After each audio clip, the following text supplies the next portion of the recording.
Good evening, my viewers, subscribers.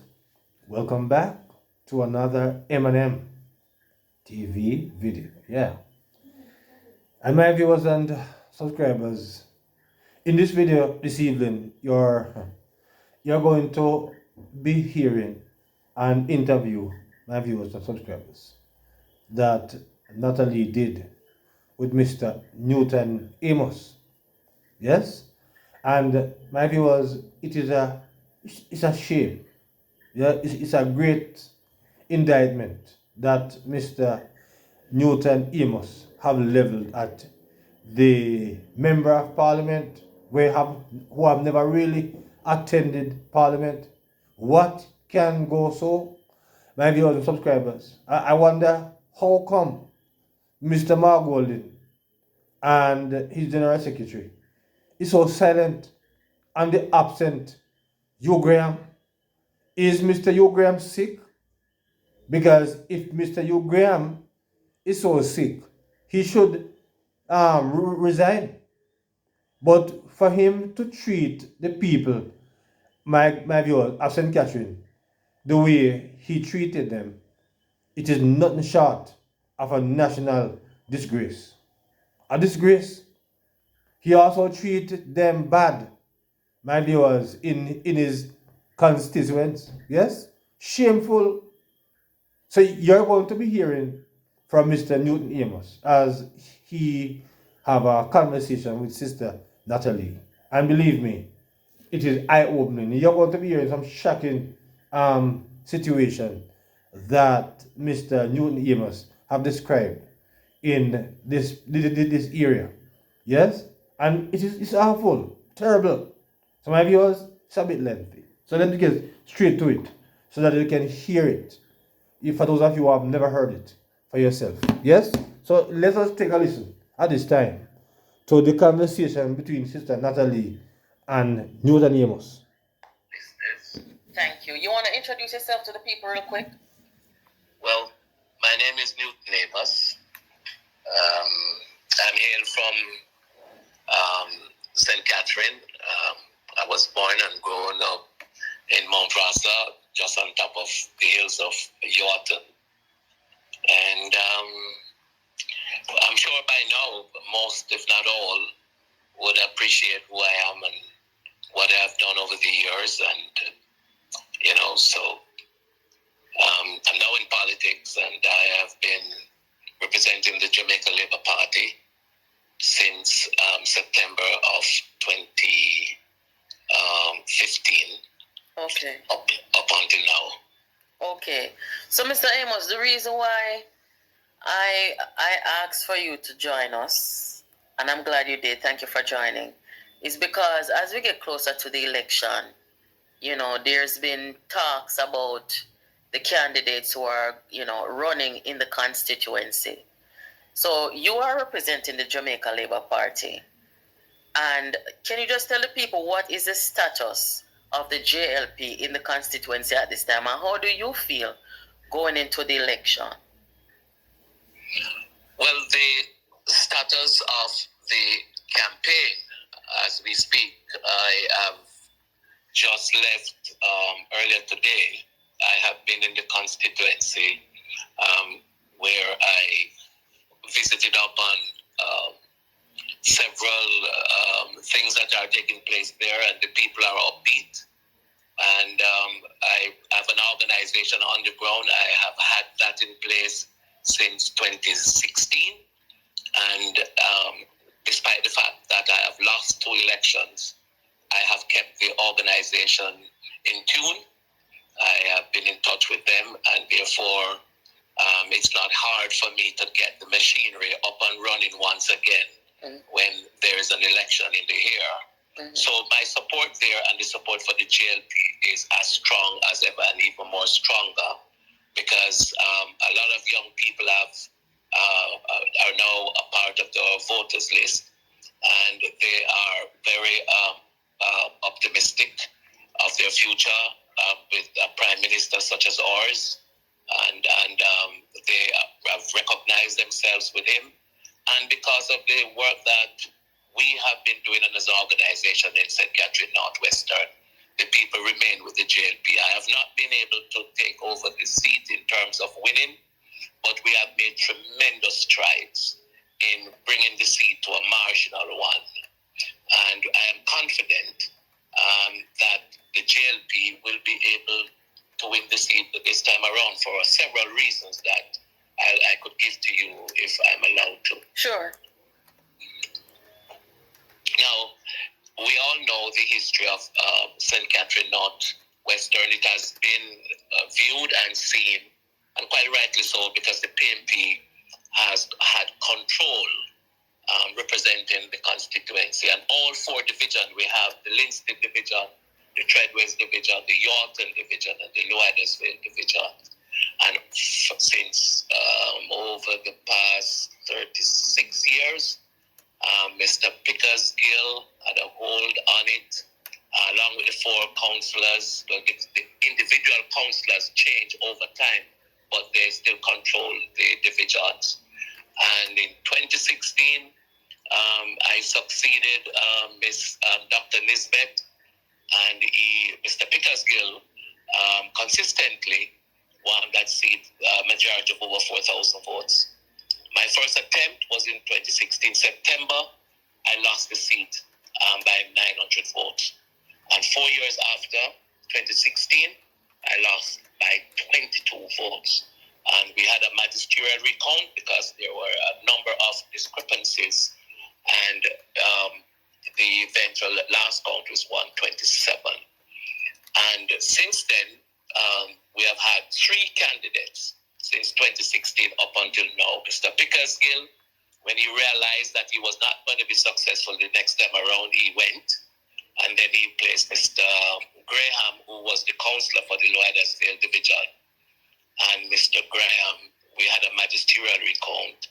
And now Mr. Bunting was in the constituency when Mr. Graham became missing. And at one point, I think Bunting was declared as the chairman for the constituency. And then we had Mr. Price. He was also there at one point. And then Mr. Crawford.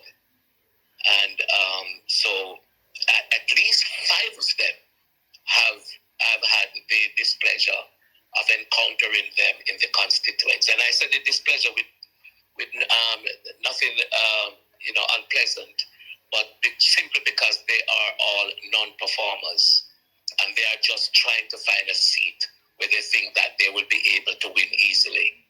But I think that over time they have found it when they came into the constituency and they saw the organization of the JLP on the ground.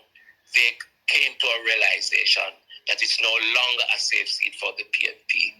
So they have had second thoughts. So Mr. Crawford is the gentleman who is now on the ground. And I am positive that the JLP will win the seat. Mr. Crawford is a person that is well known throughout Jamaica. He's well known as a result of his speech. He's linguistic, he speaks very well, and he can charm a cow to die. But this time around in St. Catherine, Northwestern, he's not going to be able to charm much people other than those that have already been charmed by the PNP.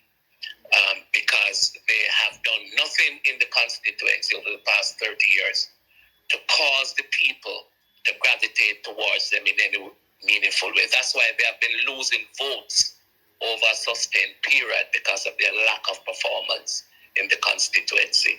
I can look at the magnitude of events that permeates their lack of work in the constituency. If you look at our roads, we have the worst set of roads in the constituency. If you look at our markets, the Linstead markets, one of the well-known markets of Jamaica all across the globe, is at the worst. It is dirty. If you go into Linstead over a weekend after the people would have gone through their wares, the place is smelly. There's no order inside there. If you look at our cemetery, every single one from Yorkton to Commodore to Lower Huddersfield, every one of them is in a state of disrepair. If you look at the water condition right now in Orange Field and going into White House, section of Yorton and Charlton, Brownstone, Threadways, York Street, the question of water is very, very, very, very poor. If you look at our infrastructure, our bridges, we have a bridge in Linstead that connects the Linstead town into Vanity Fair, and that bridge was built probably during slavery. Jesus. And it has been rotten away over these many years, and at any minute it can collapse. And dozens of recommendations made to Mr. Pickersgill. It didn't move him. Mr. Graham is aware of it. It has not moved him. And so we are now trying to get some help for that bridge and the other bridges in the constituency. Almost all the buildings, whether they are, especially among the government buildings, the police station is in a state of disrepair. The police station in Loyalsville, I took the now Prime Minister inside there in 2016 and showed it to him, and he promised the police officers there that if he won, he would have built them a new station. And just months after, Loyalsville had one of the better police station in the country. And so everything that had been placed in the constituency have run down, have become a decaying factor. The question of employment among our young people, training for our young people, that is non-existent. All the areas that you can think of for the development of the space and the development of the people, whether collectively or individually, is at a standstill. Why? Because we have no one representing them at the level in which they needed to be represented. Mr. Garrix, who is the councillor for Linstead, has done absolutely nothing for that division. Mr. Rose, the councillor for Threadways, has done absolutely nothing for that division.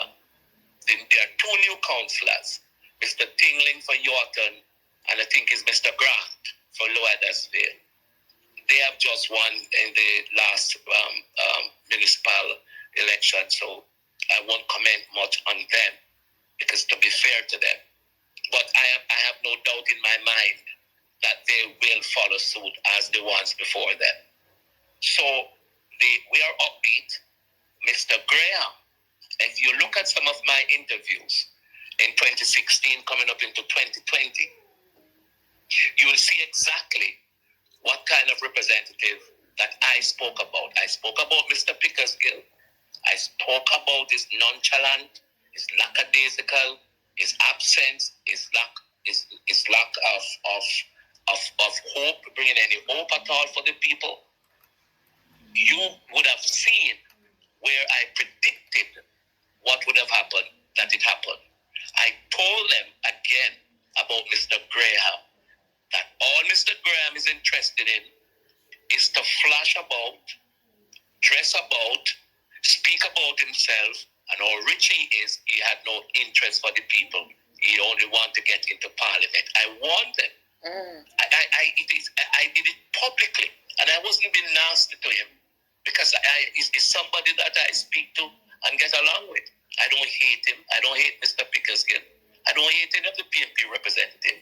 What I hate about them is the lies, the deception, the betrayal that they came to the people, and they promised them that they will be able to assist them, and they have not done so. Mr. Graham, most of all, he came there, and he was all through the constituency.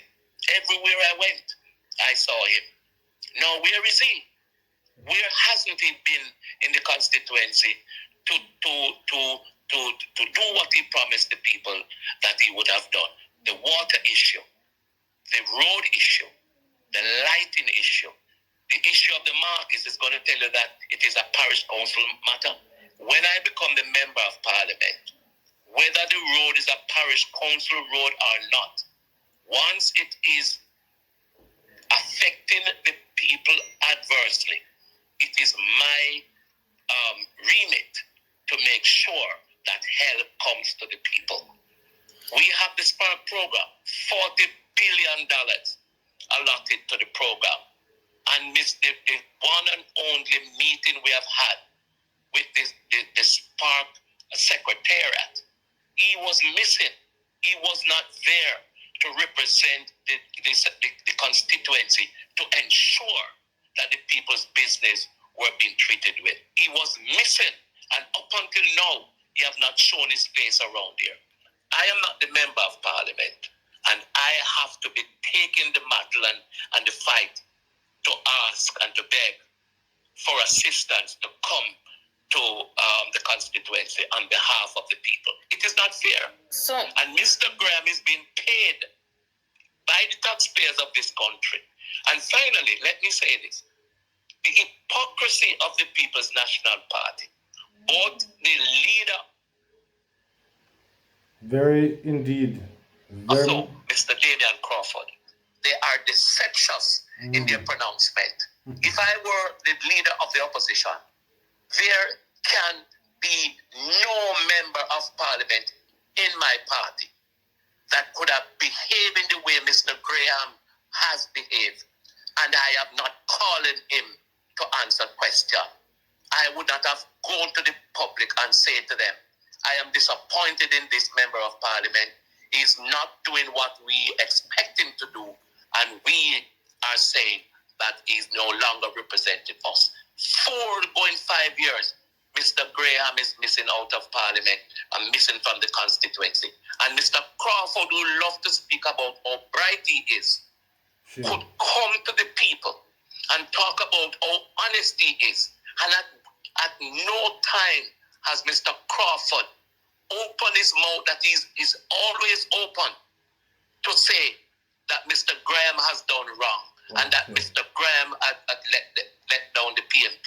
And that is a shame. Just like what KD Knight had revealed, that he was ashamed that he was not able to do more for the people. Mr. Knight did a decent thing. Why hasn't Mr.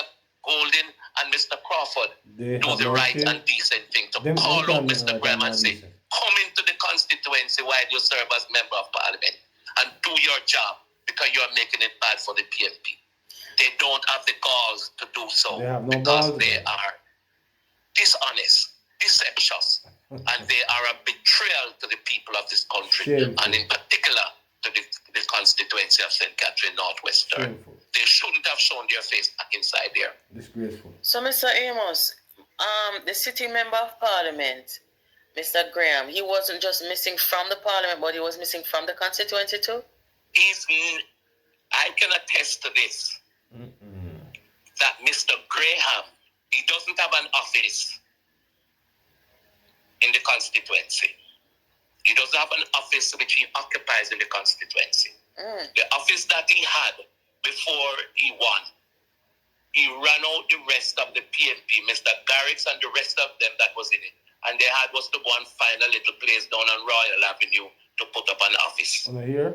Because I understand that Mr. Graham now occupied that space, not as a PNP office, and he's still the member of parliament. He's not seen anywhere in the constituency. And the PNP people are coming to my office to ask me for help on their behalf because they do not have a member of parliament. Mr. Garrix. But this is serious, man. This is serious, you know. Very serious. It is more than serious. I mean, it is iniquitous. It is more than serious. Scandalous. This is more than serious. We have issue in the constituency, which is the remit of the member of parliament to articulate on behalf of the people. I can't do so. There's nothing in law that I, as a caretaker, can spend any money from government on behalf of the people. I will go to prison. Okay. Mr. Graham is the only person by law who is permitted to do so. And while he remained as member of parliament, he refused or neglect to do so with the knowledge of his party leader. Wow. So how come we're just now hearing these things directly from you, Mr. Amos? I have been saying this over and over and over again until I become so petrified. Okay. I got kept quiet because another thing is that I gave Mr. Graham his chance to carry out his promises to the people that he will treat with their business effectively and properly. That's what people are hearing. Alright, the situation, bad man. Terrible, terrible. It's a disgrace, This my is viewers. serious, people. Subscribers. Sorry, your phone went off just a second. Yeah, I mean, if you don't show up at Parliament, you know, you become a no-show more than once, more than twice. You know, there has to be some compensation of the Jamaican taxpayers. You can't be collecting $20 million for not going. So this is, I don't know who responds for this, but this has to be looked into. I've been saying it, you know, about the absence from Parliament, but I didn't know there was an absence in the constituency as well. He's not seen in the constituency. I believe that, remember now, Mr. Graham was appointed, selected as a spokesperson. I think it was on energy, if I'm not mistaken. Yeah, he resigned from that. And he resigned from it. Yeah. The only decent thing that he could have done was to resign. The only decent and honorable thing he could have done was to resign from the constituency and to say, I no longer have an interest, or whatever excuse he wants to make. If he really believed in the people's interest, he would have taken that position and allowed for someone, whether me or anybody else, even if the PNP standard bearer would have come in and won. Yeah. We would still have an MP there to take care of the people's business. It is to show you, it is the basis for me to call them traitors and betrayers of the people. Why I made a statement. If they had the people's interest at heart, he would have done the right thing and resign as a member of parliament and cause a by-election to be held where the people can be properly represented. And you have the gall, Mr. Crawford, have the gall to come into this constituency and to talk about the power of the PNP. After all this kind of dishonesty, collecting taxpayers' money without working for it, and you come to talk about you are honorable and that you are pointing finger at others. He goes into the Senate and under the protection of the rule of the Senate, he cursed the Prime Minister. He's brighter than the Prime Minister. Yes. He cursed every member, every minister. True. He's at everybody except at himself and his party and He's his a selfish colleague. guy. Have you had any interactions with him since he's been campaigning over Very there? selfish. I am a person who treats everyone. My viewers, you want to hear some more from Mr. Amos. But my viewers, I did a video a few weeks ago where I said, I brought back a tape that he had with those two females, and I said, my viewers, subscribers, that he never really too interesting. He just want a seat for himself. My viewers, for those of you who have not watched that video, yes, Damon Crawford, the damn Judas of the PNP, yes, that video, my viewers, you are going to be hearing further on in this conversation that Mr. Amos said the same thing that I said weeks ago, my viewers and subscribers, that Damon Crawford is just there to win the seat. You're going to be hearing what Mr. Amos have to say, and then you will know why I said what I said, my viewers. So let's get back to hear some more. And with your decency, and Mr. Crawford have my I don't disrespect people, but I tell them the truth. And I have indicated to him we speak when we meet. And one of the things he said that is sharp on his lips. But what he don't fathom is that loose lips sink ships. What can go so? He has sunk the PNP ship over What and can over. go He so? has always, whenever his leader speak, he said something different. What can Wherever go he so? goes, he say things that is not in keeping with what they are saying. So that's his mantra. What He's a can go so? spokesperson for everything and nothing. What can go so? Okay.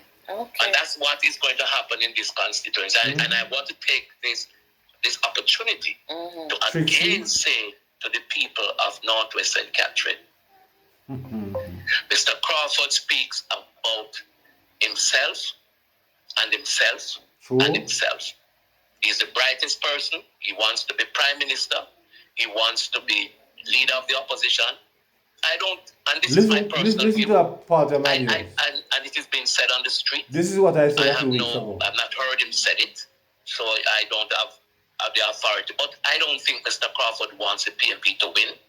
He wants the PNP to lose, but he wants to win his seat. Oh. He wants to win his seat. Mr. Amos, I really? said this to my viewers a few weeks ago. He doesn't.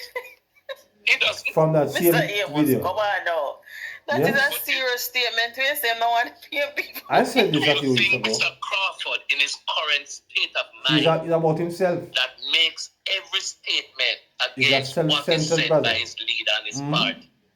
If it's about taxes, he makes a statement which brings them into disrepute.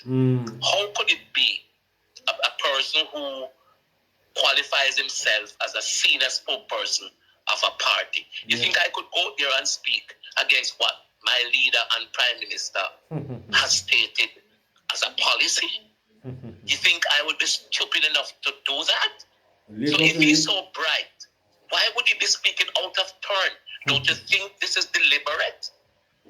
Boy, he's making you think for a second, but I don't know. He's To selfish. think critically. That's You selfish want guy. to think out of the box. Why would you? If you're married to a man, or a man and a woman both married, and they go on the street, they go to a function, and everything that the woman says, the man says something different, contradicted. And everything that the man says, the woman says something different, contradicted. What conclusion would you have drawn? They're not a team. They're not working together. So why are we not making that conclusion here? It's no different. It's no different. Yes. If Mr. Crawford said They are still disunited. his party position is, as well as the General Secretary for the PNP.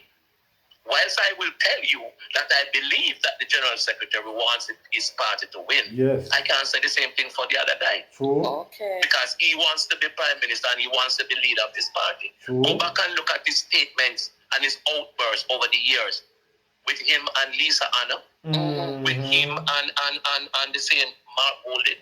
Yes. Go back and listen to it. It's not. Remember what I I played said? back a few weeks ago. Loose lip, sink ship. Go back and listen to Yeah, all the things I that he feel has said over the years when we had the leadership race between Mr. Phillips and Mr. Ponte. But it sounds like you pay close attention to what happens. I mean, we don't see much of you on the social media platform, but it sounds like you know everything that's going on. I am a student and a servant of the people. I learn at the feet of those who have gone before me. Okay. I have spent most of my time as a policeman, and I have done well in that era. And people are accusing me that I am a traditional person. Yes, I am a traditional person, but I am well learned. And as a result of that, I have to look at contemporary issues. I have to change. I use the computer. I am on social media. I am a forward thinker. I operate a successful business. So what is it? What I will not give up is my name. That's what I have. I can go around and buy what I want. But when I want my office today, I went to about 3 grave digging. And everybody that comes up to me was making a case for themselves, what they want as a help to them. Some of them are PNP. We're in PNP armband. What a shame. And I don't turn them away. I tell them to come to the office. And I will help them. And I have been helping them. I have PNP employed in my business. I have assisted PNP people to get jobs. We are one people. We go to school together. We go to church together. So you're born and raised in the constituency, sir? Sorry? Are you born and raised? You're from the constituency originally? I was born in Mount Rasa. Mount Rasa is in St. Catherine. It's just out of Yorton. Yeah. I went to school in Linstead. I was raised in Yorton and Mount Rasa. My mother and my father had 10 of us. I am the last one out of 10. And I have done and carried my father's name in ever since he has died, and my mother, and I honor them equally in death as in life. And I will never do anything to sully my father's name. I have kept his name going high, and I'm in politics, and no one can point finger at me in politics as being dishonest or untrustworthy. One of my mantra is to be able to be looked at and to say, I trust him. Because I have had my issues in my lifetime. And I don't want people to treat me the way people treat, for me to treat people the way people treated me. I have learned by my own mistakes. I have saved hundreds of lives in this country. I have saved hundreds of thousands of lives in this country. I have saved the lives of young people, middle-aged people, and the elderly. And I'm still doing that because that is my gift from my God, that I look out for those who needs my help. And nobody can take that from me. If you kill me tomorrow, you're still not going to take that from me. And one of the reasons why I remain in politics is to see exactly what else is going to happen. How much can the people take from these set of people? The same councillors, the same member of parliament, for 30 plus years, everything remained the same. And will they still continue to do the same thing over again? I want to prove that. I hope them change this time. Okay, so in terms of campaigning in the constituency, do you need any assistance, or are you okay? You know? A constituency like mine always need assistance when you are not. You are in government, but you are not the member of parliament or the councillor. We always need assistance at all levels. Okay. I have been given assistance by the party from time to time. Most of my expenditure comes from my own coffers. And you have people in the private sector that give assistance. I have to go into some community and put in lights that is represented by a councillor and an MP. Shame. I have to go into constituency and I build 2 houses for people in Orange Field. A man who used to live in a full coop under Pickersgill. Wow. And he knew about it. I had us to go there and build a house, put that man in. Okay. Wow. And this is the type of work that we do. All I'm saying, it would be a backward step for the people of St. Catherine Northwestern to continue to have a member of parliament or the councillors represented by either party who have not served them and served them well. Yep. And certainly without a shudder of a doubt. And I'm not here talking just because I want to talk. I seldomly go on a talk show. I come on your show because I admired you from your show. Well, thank you. And I noticed I love your fighting spirit. I love the way you stand up with a man or woman. I like that in a person. Thank you. You're so good for. I mean, people are motivated by your spirit, and therefore, when I was contacted, I consented. Thank you, Mr. I have been asked to come on so many talk shows, and I have not gone on them. Well, it's a pleasure having you here. There are 2,200 people listening to you right now via YouTube, and I'm sure that you're going to be sharing so that people can hear all the things you said here tonight. I'm shocked by some of it, to be honest with you, because we don't really get to see, the depths of what happens in some of these constituencies, And certainly the media landscape in Jamaica is not like it used to be before. So it's only by talking with people who are, in direct contact with the situation, and you're helping us to understand what's going on there. So I appreciate that. So is there anything final that you want to say to the audience here before you go? All I would like to say to everyone that are listening to my voice, that I have tried my very best only to represent those that I know will be benefited from me being a member of parliament. I have worked with them. I have lived with them. I grew up with them. And it's not that I am being parachuted into a constituency. When I came to this constituency, when the Prime Minister spoke to me about it in 2015, and I could have gone to a different constituency, and I said to him, I want to go over there. He said, but that's a tough one. I said, that's where I was born. If I'm going to make a name, that's where I need to make it. Mm-hmm. And he said, okay, fine. I do not regret it, despite the fact that I have lost 2 elections. Mm-hmm. Because every time that I have lost, I have brought more pain to the PNP. Because they found out that this man who came inside here to represent this party, that was always behind, are now either in front or walking side by side. Mm. So all I ask is for support in any way, shape, or form. Just a comment that will encourage people to wake up and to smell the coffee and to know that the decision that they made are the ones that they will have to live with. And St. Catherine Northwestern is not good for the PNP to continually represent the people. Those who know the parish well, knows the constituency well, will know that I speak the truth.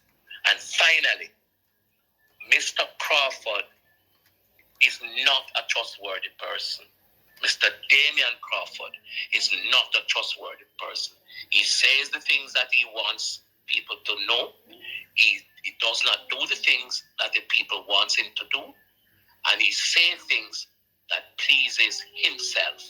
Because if he didn't, he would come out as a true Jamaican and say, Mr. Hugh Graham have not represented you well. I am disappointed in him and that I am here to do better.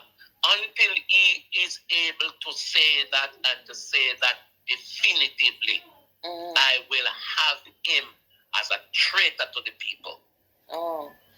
Mr. Amos, I want to ask you one more question before you go. I read a while ago that when you guys went to the recount, both attorneys on both sides were calling for a reform of some sort. I guess there was a dissatisfaction with the process. Can you tell the people what that was about? Okay. So I didn't want to talk about this publicly, and this is the first time, and it's on your program I'm doing this. I've never discussed it despite they have invited me to do so. Mm-hmm. Coming out of the magisterial recount, the presiding judge made some comments. The attorneys that were present, including my daughter, who's an attorney at law, Mr. Tom Finson, Mr. Shane Dallin, and there were 2 others. First of all, the biggest discrepancy is that there was a breach. They break the law. Now, the law, based on what I was told, is that all the ballots must be counted by the returning officer. Oh. The ballots were never counted for the final result by the returning officer. It was counted by the deputy returning officer whilst the returning officer was in office. Oh. And that was pointed out to the court by Mr. Finson. Mm-hmm. The judge comment was that the affidavit placed before her was to count the ballots and not to look at those type of discrepancy. Okay. So if I had pursued the matter in another court, challenging that aspect of it, I would have been the member of parliament. There were discrepancy with the ballots. Remember the night of the election, I was declared the winner. It was said on the station that I had won. Yes. Now thereafter, we were told that I lost by 22 votes. Now, when the ballots were counted, a number of my ballots. So, for instance, the presiding officer, that is the presiding officer is the one that presides of the ballots and the election at the polling station. When the poll is closed, he would have checked the ballots and make a determination as to those for the JLP, those for the PNP, those for the independent, and if there are any that is spoiled. That's my understanding of it. And some of my boxes, especially coming out of my strong area, say for instance, in PD 20, he would have checked and wrote on the outside of the box that the JLP has 50 votes as against the PNP 25. When the ballots were counted at the magisterial recount, there was a discrepancy with it. I would have no longer have that final count. My ballot was declared as being spoiled. Oh, that's very interesting. Okay. I have never discussed this because I didn't want to sound like a sore loser. Yeah. But now that you asked the question, I am able to say this, and that is something that I don't dwell on it. If the officials say I've lost, I've lost. And I just go away and do what I need to do. I'm not casting any aspersion on anyone. All I'm saying that those are the realities. Well, thank you for the clarity because a lot of people didn't know what that was all about. Well, my viewers and subscribers, there essentially you have it. Mr. Newton Amos. And my viewers, it is indeed a disgrace to know that taxpayers will be paying a member of parliament who is absent in every form, not even in parliament, when my viewers to speak up for the people. I hope he's not going back, but my viewers, it shows you that Mr. Golden and his operative, his Tapanari's friend them, don't really have the integrity like what they were talking about, because this man who is so absent for so many years at the parliament, he should have been given the boot. Yes, he should have been booted and somebody else given the chance. But I perceive that Mr. Golden was afraid of a by-election because of this nature. Because, well, maybe, I don't know. But my viewers and subscribers, it is a very unfortunate, very distasteful situation where this member of parliament was elected by the people, but he served he's not doing anything. He's not serving the people. He's not in the parliament representing on the people's behalf. A national disgrace.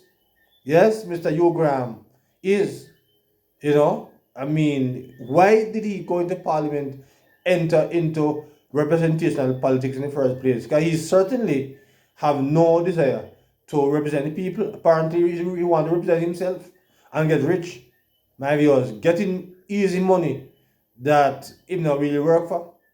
And it's unfair because if a person, if your job is to attend the parliament and you're not going there, if a person is given a job to go to work and that person don't show up at work, that person is going to lose his or her job. But Mr. Graham have been missing from Parliament for years, and the PNP them still have him there as member of Parliament collecting taxpayer money, and then them talk about accountability. These guys are damn jokers. They're not serious at all. They're a joker. So my people, the PNP talk about accountability, but they don't know nothing about it. Mark Gold talk about it, decency, and them they don't have nothing about that, about them. Because this guy should never continue as a member of parliament for so many years. And he's not even a member of parliament. Because he's not in there for all these years. And even Peter Phillips, my viewers and subscribers, Peter Phillips is still a member of parliament, and Peter Phillips not hardly got parliament neither. Yes? I don't know if he have any, if he still represent his constituents. But he's also an absentee from Parliament for a long while too. Right? You have 14 members in the House, PNP, and 2 is not there. A job business. So this has got to show you that the PNP is not serious about representation. Yes, they talk about people, they are for the people. Nothing like that. They are for themselves.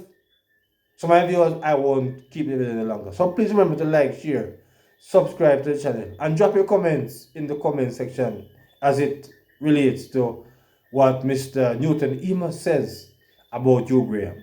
Yeah? So until then, please remember again, like, share, subscribe to the channel. So until then, good evening.